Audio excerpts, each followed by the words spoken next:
And here is in English the text. In 1066, William of Normandy set out to wrest the Kingdom of England from his Anglo-Saxon rival. Only one man could be king. Então, William da Normandia, em 1066, perdão, invadiu o reino da Inglaterra e tomou o trono do seu rival anglo-saxão. Vamos ver, você já jogou isso no Age of Empires 2, se você gosta da campanha. Let's see. I already played it on Age of Empires 2, so let's see it now.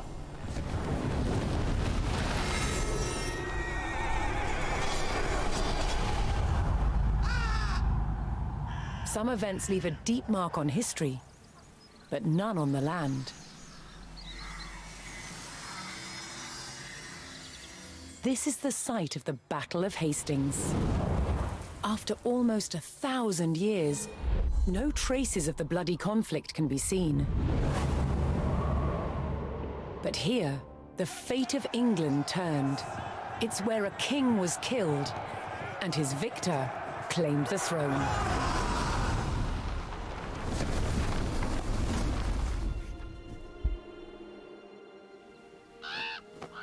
October 14th, 1066. We know what happened here on this day, thanks to this. The Bayeux Tapestry. A carefully preserved illustrated record of events. It shows the main players. Harold, the newly crowned Anglo-Saxon King of England, and his challenger, William, Duke of Normandy. William claimed the previous king had promised him the crown. So, he assembled an army and prepared to sail to England to fight King Harold for the throne. But a storm thwarted his plans. Meanwhile, Harold discovered that a Viking invasion had landed in the north. Another threat to his crown. So he raced to fight them. In France, William waited for the right conditions to sail across the Channel to England.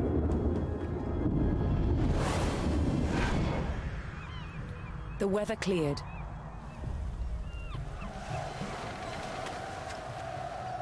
He seized his chance.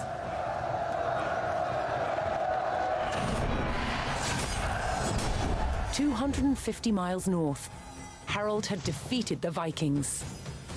Now, hearing of William's arrival, his army sped south. At 9 o'clock in the morning, on this hill, William's Norman army were ready to do battle with Harold's Anglo-Saxon men. The stage was set, and up for grabs, England itself.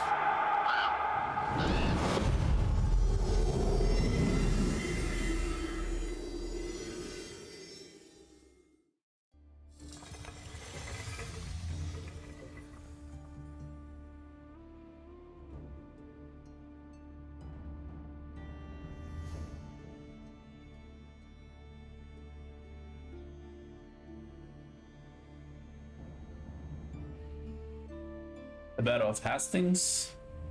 William of Normandy began his conquest of England, but to end the Anglo-Saxon rule, he would first have to kill their king. Batalha de Hastings. É isso aí que a gente viu. Vamos ter uma batalha com o rei saxão. Rei anglo-saxão, para ser mais exato. So it's a fixed at 4 scenario. I know that. Let's try our best. It'll be a way to introduce us to the counter system and what to do in the battlefield, some special perks, and that's it. I think that it can be interesting, and that was very good looking introduction with a lot of footage. They really spent a lot of money on that. Vocês puderam notar, foi gasto muito dinheiro para fazer esse tipo de filmagem e a qualidade está muito boa. Então, em termos de storytelling, da maneira que eles contam a história, é maravilhoso. the storytelling here is what really grabs my attention. So amazing.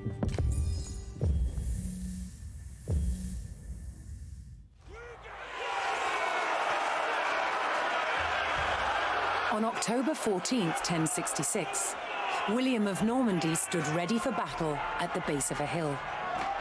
The high ground belonged to King Harold of England and his Anglo-Saxon army. Here, on this hilltop, the fate of England would be decided.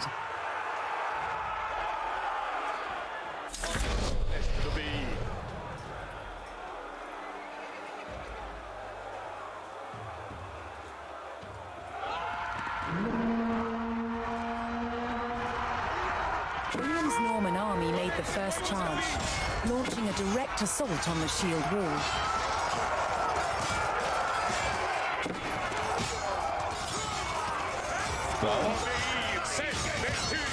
Though William's army fought fiercely against the shield wall, it would not yield. As one man fell, another took his place. Overlapping shields in tight formation made for a near impenetrable barrier. Realizing his army could not break the shield wall, William called for a retreat.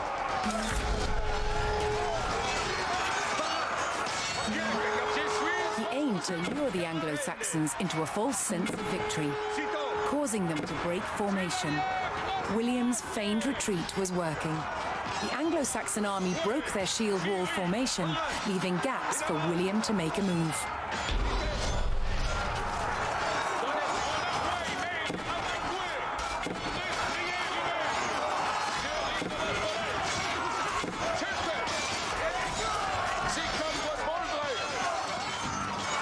With Harold's men no longer in shield wall formation, William could pick them off as they charged.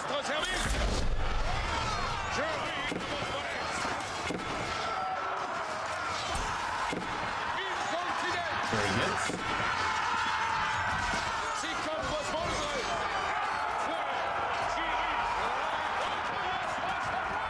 The Anglo-Saxons had deployed rows of spearmen to push back the invaders. But William had an answer. His sharp-eyed archers.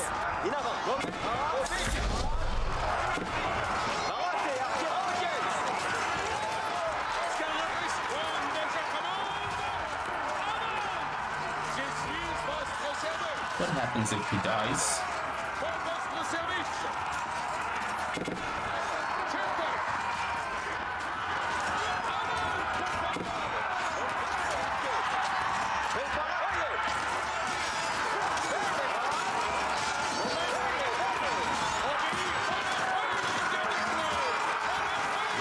More Norman men-at-arms reinforced William's army.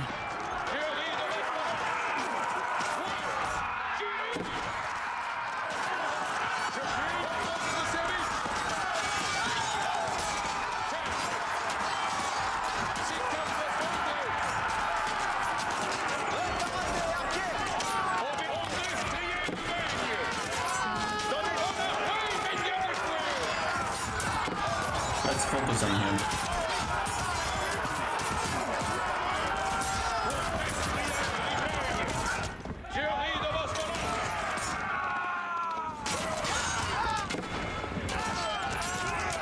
Anglo-Saxon archers joined the fray, and the Normans' deadly cavalry ready to charge.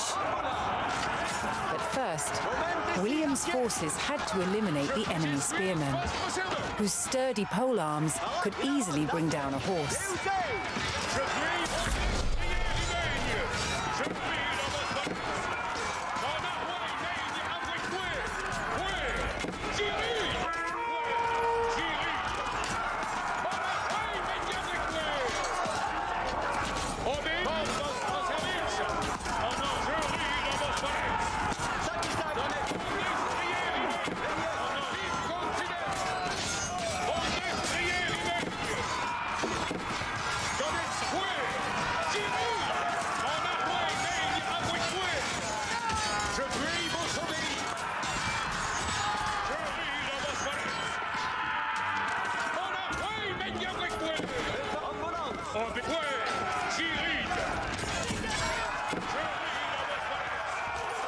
the threat of spearmen cleared from the field, William's cavalry was free to charge at the Anglo-Saxon archers.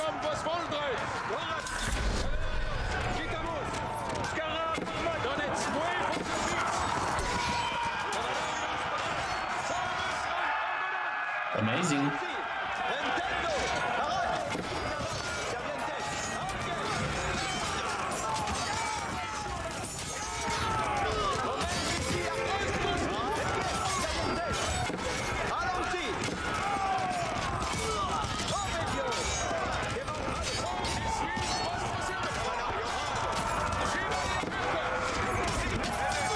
The Anglo-Saxon army was in disarray. Their shield wall had been neutralized and their numbers were dwindling. Now the only thing standing between William and victory was King Harold himself.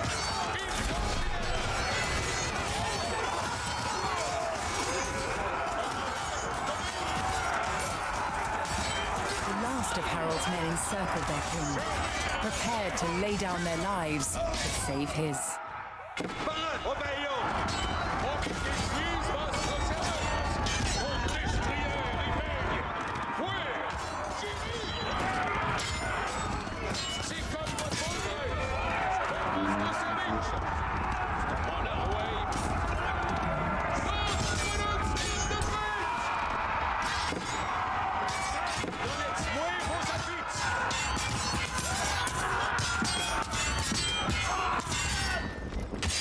Clap.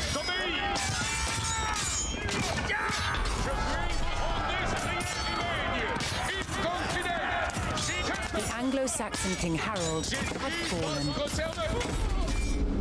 In the confusion, some loyal soldiers fought to the death, while others scattered in panic.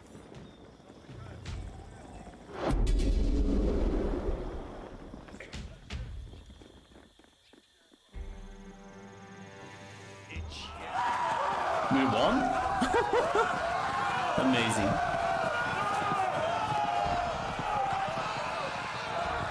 Leaderless and defeated, the last of the Anglo-Saxon army fled for their lives. The Normans celebrated victory over the English king, but William's quest to rule England was just beginning. That was an amazing way of playing Age of Empires 4.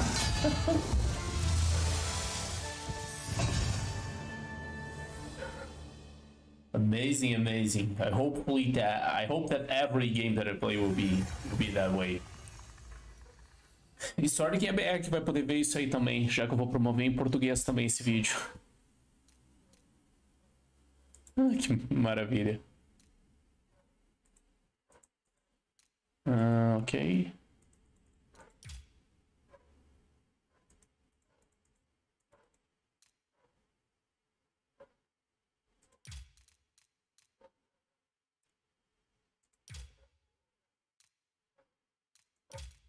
What's it?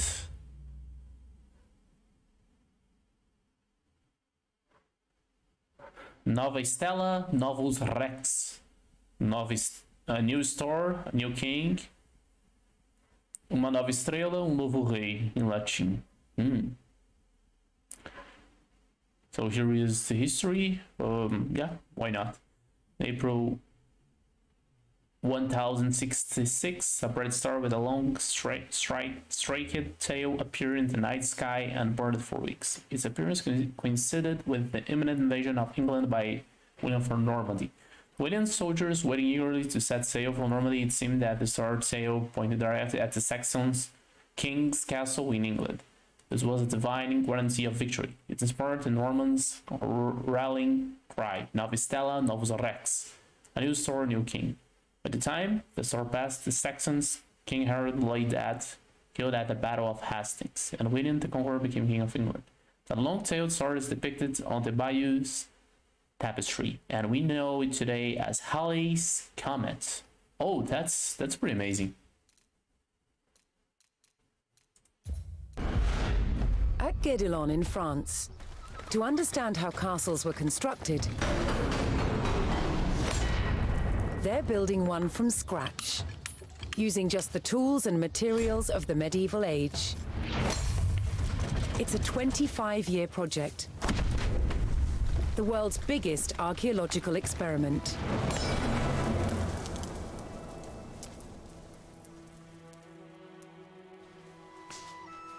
The most important defensive feature of any castle was the wall surrounding it.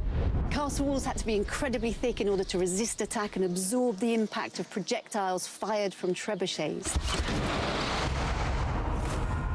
The curtain wall was over 20 feet deep, interspersed with towers. In earlier Norman castles, they were square. But while on crusade, European knights saw that eastern towers were round. They realized that eliminating corners not only made them stronger, but also provided a better view of the surrounding landscape. Completing the walls will take some 30,000 tons of sandstone. Transport costs in the Middle Ages were incredibly expensive. So having a good supply of local stone close to the castle was vital. To extract it from the quarry, first a row of holes is hand-drilled. Once all the holes are ready, I'm ready to put in the iron wedges, and I'm ready to split it open by hitting very hard on each wedge with a big sledgehammer. The stone is split into usable blocks, then transported using horsepower and human effort. This treadwheel crane can lift up to half a ton. The walls are built like sandwiches. On the outside, you have facing walls built from better quality stones. And the inside, the rubble cores, they're built with softer stones and other offcuts from the quarry. And they're built up in layers with a very thick, coarse mortar. This ingenious method makes the walls better able to withstand hits from a trebuchet.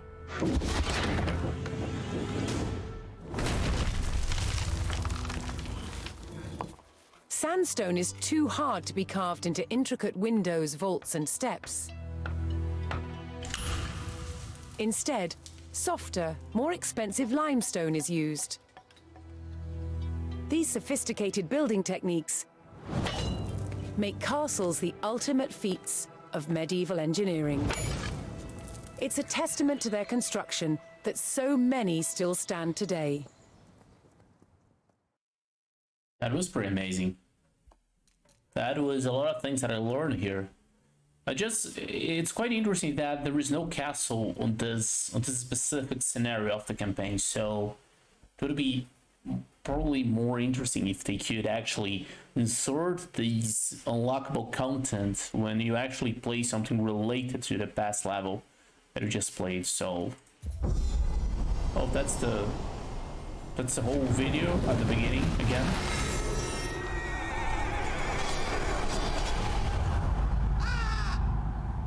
Some events leave a deep mark on history, but none on the land.